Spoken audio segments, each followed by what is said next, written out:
কোন জিনিস মানুষকে বেশি জান্নাতে ঢুকাবে? বিষ্ণু বললেন তাকওয়াল্লাহ ওয়া হুসনুল খুলুক।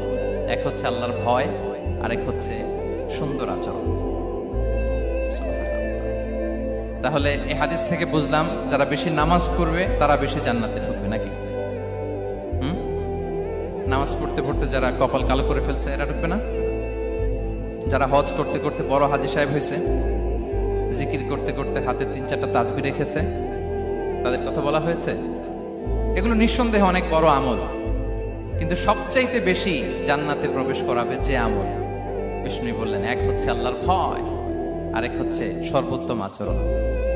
আপনি দুনিয়াতে যাই করেন, আপনার রিজিকে যত দানা চাল আছে এর একটা দানা বেশি আপনি খেতে পারবেন না।